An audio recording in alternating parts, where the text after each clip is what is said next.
নমস্কার বন্ধুরা, শুভ সকাল। এখন দেখতেই পাচ্ছ 11:30 বেজে গেছে। তো আমি ঘুম থেকে উঠে আমার সমস্ত বাসি কাজ আমি সেরে নিয়েছিলাম, সেটা তোমাদেরকে দেখালাম না। দেখো আমার বাবু চালের বস্তাটা ফেলে রেখেছে, চালটা ঢেলে গামলাতে বস্তাটা ফেলে রেখেছে। আর এদিকে আমি সবজি কাটতে বসে গেছিলাম।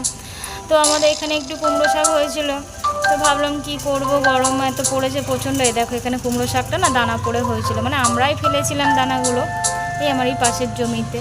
তো কুমড়ো শাকটা কাটতে গিয়ে আবার কিছুটা জঙ্গলও পরিষ্কার করে নিয়েছিলাম। এত জঙ্গল হয়েছে কি বলো, তেউড়ি বনগুলো সব জানলা দিয়ে উঠে যাচ্ছে, জানো তো।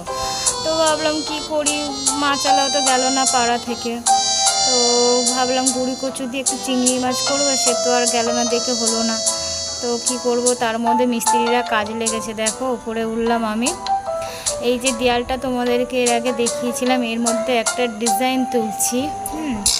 তো দেখো তোমরা ডিজাইনটা কেমন উঠেছে, তোমাদের সাথে একটু শেয়ার করলাম। অবশ্যই কিন্তু বলো ডিজাইনটা আমার ঘরের কেমন লাগছে তোমাদের।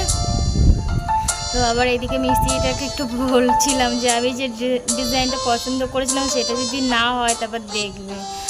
তো হ্যাঁ বলছে, হ্যাঁ দিদি হয়ে যাবে, কোনো চিন্তা নেই। আমি পয়সা তো আগাম দিয়ে দিয়েছি, আর যদি না হয় তো কী করব, কিছু তো করার নেই। তখন হাসছে, যেহেতু রঙটা না ওরা কি একটা ভুল রং দিয়ে দিয়েছিল, তো তারপরে তুলে দিচ্ছিল দেখেই বলছিলাম। তো এইদিকে দেখো আমাদের ঠাকুরঘরটাও তোমাদের সাথে একটু শেয়ার করলাম, কেমন হয়েছে বলো। আমাদের ঠাকুরঘরটা ছোট্টখাটোর মধ্যে বেশ সুন্দরই লাগছে, তো আমার খুব ভালো লাগছে। দেখে আমাদের ছাদটাও একটু তোমাদেরকে দেখিয়ে দিলাম। ছাদটা না মানে কি বলবো, এখনও মানে আমার মেয়েকে উঠতে দিই না, খুব ভয় লাগে। মানে এতটা নিচু হয়ে ডিজাইনটা তোলা হয়েছে না, যতক্ষণ না ছাদের মধ্যে পাইপগুলো দেবো ততক্ষণ ঠিক ভরসা পাবো না। দেখো ওরা একটা কি ভুল রং দিয়েছিল, সেটা আবার ওপরের ছাদের মধ্যে কল আছে, সেই কলে ধুতে উঠলো ব্রাশগুলো। তো আমি সেই ফাঁকে আবার চলে এলাম নিচে, এসে বলি রান্না করতে হবে, দেরিও হয়ে যাচ্ছে। দেখো আমাদের দরজাটাও তোমাদের সাথে একটু শেয়ার করলাম। এটা সামনের ঘরে ঢুকতেই এই দরজাটা গণেশের মূর্তি রয়েছে, বেশ সুন্দরই লাগছে ঠাকুরটাকে। তারপর আমি নিচে চলে এলাম, রান্না বান্না ফেলে তো উপরে উঠেছিলাম। তারপরে এসে 1 ঘন্টা বাদে দেখো আমি ভাত চাপিয়ে দিয়েছিলাম, ভাতটা আমার ফুটেও এসেছে। তো ভাতের মধ্যে কিছুটা ভেন্ডি, আলু আর একটা করলা ভাতে দিয়ে দিয়েছিলাম আমার জন্যে। আমার বাবু আর আমার মেয়ে কেউ খেতে চায় না, জানো তো। করলা সিদ্ধ আমার খুব ভালো লাগে আলু দিয়ে মেখে খেতে। তো ভাতটা ফুটে আসতে গ্যাসটা একটু একটু আস্তে করে দিয়ে তারপরে আমি একটা হাতা ঢুকিয়ে না গরম জলটা চাপিয়ে রাখি। যেহেতু কেন জানো তো, গরম জলটা হয়ে থাকলে না তরকারিতে তাড়াতাড়ি মানে ফুটটা এসে যায়। আর বললাম না পাড়া থেকে মাছ যায়নি বলে বাবু বাজারে গেছিলো, তো আমি বলেছিলাম চিংড়ি মাছ আনতে। তো চিংড়ি মাছ আনেনি দেখে মাছের ডিম এনেছে। তো ভাবছি মাছের ডিমটা কি করি, আমার না মাছের ডিমটা খুব একটা ভালো লাগে না খেতে। দেখো ডিজাইনটা তোলা হয়ে গেছে, তোমরা বলো কেমন লাগছে। বেশ ভালোই লাগছে, কিন্তু খারাপ লাগছে না। তাই এই দাদাটা বলছিল এখন কেউ হাত দেবে না, হ্যাঁ শুকনো হোক, একটা দিন একদম হাত দেবে না বলছিল। তো বললাম ঠিক আছে, ঘরে দরজাটা বন্ধ করে রাখবো। নিচে আসলাম, হ্যাঁ তরকারিটাই মাছের ডিম আলু দিয়ে তরকারিটা করছি, একটু মাখামাখাই করব। তো ডিমগুলো বাবুই অনেকটা হেল্প করেছিল করতে। আর এইদিকে দেখো কুমড়ো শাকের ডাঁটা দিয়ে ডালটা বসিয়েছি, এতটাই ডালটা গলে ফ্যান হয়ে গেছে, মানে কি বলবো তলায় না লেগে যাচ্ছিলো। আমি বাবুকে গ্যাসটা আস্তে করতে বলেছিলাম, ও আর আস্তে করেনি, জানো তো। আমি উপরে ছিলাম, এসে দেখি ডালটা পুরো ফ্যানের মতন হয়ে গেছে। এদিকে আমার ডাল আর ওই দেখলেই ডিমের তরকারি, মাছের ডিমের তরকারি করলাম বলে আর কিছু করিনি। তা আমার জন্য একটু ওই ভাত করেছিলাম, মানে ঢেঁড়স ভাতে আলু উচ্ছে ভাতে হলেই আমার খাওয়া হয়ে যায়। তো এদিকে আমি স্নান করবো বলে ফ্রিজে একটু টক দই ছিল, জানো তো, একটু টক দই মুখে লাগিয়ে নিলাম। আমি না একটু করি এরকম, জানো তো, একটু কোথায় টক দই, কোথায় শশা কাটতে কাটতে একটু শশা মুখে ঘষে নিই, একটু টমেটো একটু মুখে মেখে নিই। তো এদিকে আমার পুচকু দেখো খেতে বসে গেছে, খাবে তো না ঠিক আছে, অথচ মানে চোখের খিদে আমাকে খাইয়ে দিতে হয়। দেখো এই অবস্থা, আমি না কিছুক্ষণ রেখে দেবো। তার আগে আমি না বেসন আর একটু লেবু নিয়ে মেখেছিলাম, তারপরে টক দইয়ের কথা মনে পড়তে তা ভালো একটু টক দই নিয়ে মুখের ট্যানগুলো উঠে যাবে, রোদ্দুরের যে ট্যানগুলো পড়ে। তো ওই জন্য আমি মেখে নিয়ে 15 মিনিট রেখে দেবো, একটু টান টান হয়ে গেলে তারপর আমি স্নান করতে। আমি আর মুখে কোনো ফেস ওয়াশ কিছু দিই না যখন এইগুলো ইউজ করি। দেখো চান করে চলে এসেছি, পুচকু বলছে মা আমায় খাইয়ে দাও, মাথাটা ভালো করে মুছতে দিল না। তো ওকে আমি খাইয়ে দিলাম, খাইয়ে দিলে খায়। আর এদিকে দেখো আমিও ভাত বেড়ে নিয়েছি, ঢ্যাঁড়স সিদ্ধ আর ডাঁটা না আমার খুব ভালো লাগে জানো তো, ডাঁটা চিবাতে ভীষণ ভালো লাগে। আর একদম অল্প একটু আলু সিদ্ধ নিয়েছি, কেন আলু খেলে না শুনেছি অনেক মোটা হয়ে যায়, তো মোটা হতে চাই না বন্ধুরা, এমনিতেই মোটা হয়ে যাচ্ছে। আর কত মানে কি বলবো ডায়েট করবো বুঝতে পারছি না। ভাতটা তো আমার ভীষণ প্রিয়, ভাত ছাড়া তো আমি চলতেই পারি না, তবু ভাতের পরিমাণটা আগের থেকেই অনেকটাই কমিয়ে দিয়েছি। দেখো অল্প একটু ভাত নিয়েছি, তো গরম যা পড়েছে ভাতটা খেতেও পাচ্ছিলাম না জানো তো, কী করবো ভাতটুকুনি আমি নষ্টই করলাম। নষ্ট বলতে আলাদা তুলে রাখি, ফেলে দিই না, জল ঢেলে রেখে দিই।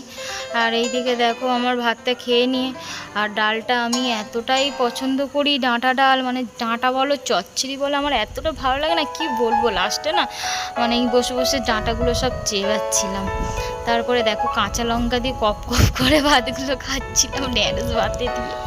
তো আমার মেয়ে পাশ থেকে বলছে, বাবা তুমি ঢ্যাঁড়স সিদ্ধ মাখিয়ে খাচ্ছ মা, ল্যালালানি হচ্ছে না? আমি আবার ওকে বলছিলাম তুই চুপ কর, বলছে তুমি এত ঝাল খেও না মা, পেটে ব্যথা করবে। হ্যাঁ তখন কিন্তু আমি কিছু করতে পারবো না, মানে কি ফাঁকা ফাঁকা কথা কি বলবো। তো আমি না লঙ্কা ছাড়া ভাত খেতে পারি না, কি জানি সবাইয়ের তো একটা একটা নেশা আছে বলো তো। আমার মানে বললে বিশ্বাস করে না, লঙ্কা খাওয়াটা মনে হয় যে একটা নেশা, লঙ্কা ছাড়া আমার মুখে ভাতই উঠবে না।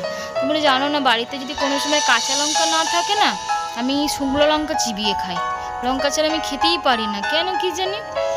কিছু না থাক লঙ্কা পেঁয়াজ একটু নুন হলেই আমার ভাত খাওয়া হয়ে যাবে, এরকম একটা ব্যাপার।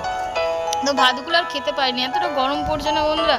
হ্যাঁ মানুষের খাওয়া দাওয়া তো চলে যাচ্ছে, ঠিক মতন খেতে পাচ্ছি না। আর এই লাস্টে আমি ডালটা দেখো, ডালটা বসে বসে বেশ মজা নিয়ে নিয়ে খাচ্ছিলাম, ডাঁটাগুলো অনেকক্ষণ ধরে চিবাচ্ছিলাম ডাঁটাগুলো, জানো তো।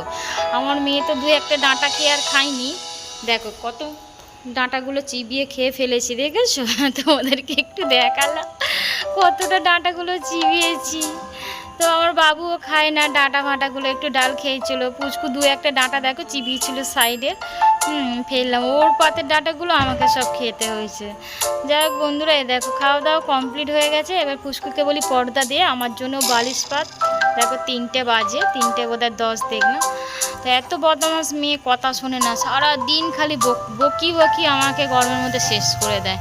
বলছে তোমার বালিশ তুমি পাতো, আমি কেন পাতবো, মানে এত ঢ্যাঁটা হয়ে গেছে এখন থেকে। ওকে একটু বকাবকি করলাম, তারপরে বালিশটা ও পেতে দিল, দুজনে শুয়ে পড়লাম মায়ে মেয়ে। তো শুয়ে পড়লাম ঘুম থেকে, এবারে ওকে বলছি তুই ঘুমা। এইদিকে কুলারের হাওয়াটা দেখো ওর দিকে পুরো ঘুরিয়ে নিয়েছে, কিছুতেই আমার দিকে ঘোরাচ্ছিল না, তার জন্য আবার একটু ওকে বকলাম। তো আমরা ঘুম থেকে উঠে দেখো আমার মেয়ে খেলতে শুরু করে দিয়েছে পাশের বাড়ি একটা বাচ্চার সাথে। আমি ঘুম থেকে উঠে বলি আয় জাম মাখবো।